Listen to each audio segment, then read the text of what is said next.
Do you reckon that a criminal's background impacts their likelihood of offending?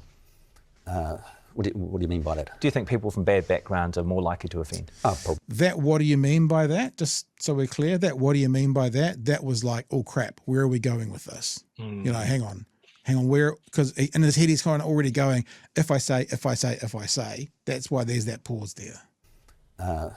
What do you mean by that? Do you think people from bad backgrounds are more likely to offend? Oh, probably, yes. Yeah. So to what extent should someone's background factor in a court sentence? Well, it's definitely part of the Sentencing Act that judges have always been able to take stock of the background for people, and that's an important part of it. But fundamentally, it's never an excuse. No. Ultimately, no society can function if people aren't held personally. Said nobody ever anywhere, Chewy. You scrapped legal aid funding for those Section 27 background reports. Do you have official advice that will save money? Yes, it's intended to save money, and we're going to put that money. Do you have official advice that says it will save money?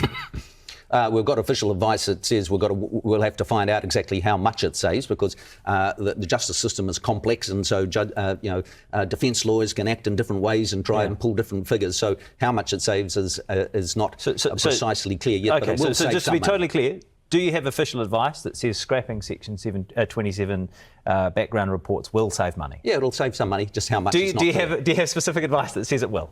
Yes, I think so. I mean, you think so? There's clearly been that the idea there is that if you're not funding those reports, what happened is that if you look at the graph, it's like an exponential rise, where it started off about 6 years ago, where they started funding these reports. Only about money. Up to $6 million a year. If we hadn't changed, it probably would have been about $8 or $9 million a year. So what he's basically saying is, it's costing $6 million. It's going to cost $9 million. At no point does he go, is that a good use of this money? They just go, 6 million too much, and it's increased too much. 6 million too much, increased too much, so we're getting rid of it. It's like, okay, well, was it working though? If you've just admitted, Mr. Goldsmith, that actually a background of an offender should be considered when it comes to sentencing, and you're getting rid of one of the tools about figuring out what the background is when it comes to sentencing, what there? Well, it cost too much. It was costing too much, too many people, costing too much. That's it. That's the depth of the answer. Yeah.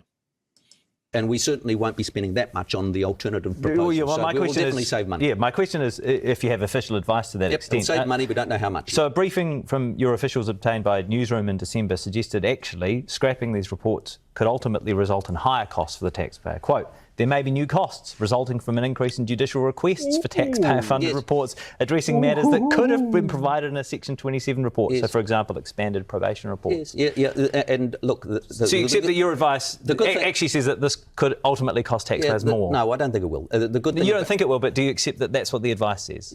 Well, look, our officials come up with all sorts of permutations and possibilities, but fundamentally, it's about stopping what was a runaway train in terms of a cottage industry. So you're saying it's just about the costs increasing. We're stopping the costs increasing. At no point does he say we're stopping it because it wasn't working. At no point was he saying we're stopping it to do something better that's going to work better. It's only the money, Chewy. At no point is this conversation from Goldsmith floated to the area of was it working in the sentencing or not. If it's costing $8 and it wasn't working, get rid of it. If it was costing $8 million and it was working amazingly, then keep it. Then this is the short-term thinking you keep talking about that they're doing right here in real time, live on television, when the only thing that they're trying to do is save money. They're not looking for a better, Mr. Luxon, outcome.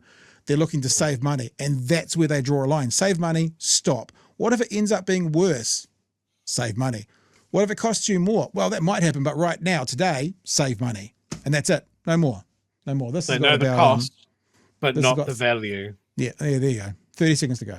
Costing more and more and more, and you had these people sort of cultural reports are us. But as a taxpayer, this potentially could cost me more. No, if your justice officials are right. The I don't think so is carrying a lot of water, just quietly. In all their reports, they come out with this. There's a potential risk that this could happen. There's a potential risk that this could happen. Well, I've asked you for any official advice that says it'll save money, and you haven't provided that this morning. I haven't got it. I haven't got a piece of paper in front of me that says that, but I'm confident that it will save money. So I think it will. I'm confident it will. I think it will. Chewy, I've interrupted that several times. You're welcome to jump in now, sir. Vibes. I also love Jack Tame's so good at this, right? Yeah. Here's a series of questions. Please speak to it. Yeah. Here's what the piece research. Yeah. Do you, Mr. Paul Goldsmith, recognize that this piece of paper exists? Look,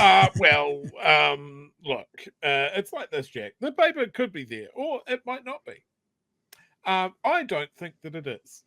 Jack Tames holds up the piece of paper and goes, but here it is. We can all see it. Yeah. So in one interview, I've gone, oh shit, Paul Goldsmith's got his talking points in order. And this one's actually a pretty good one. Yeah. To absolutely shitting the bed in one interview. Fantastic.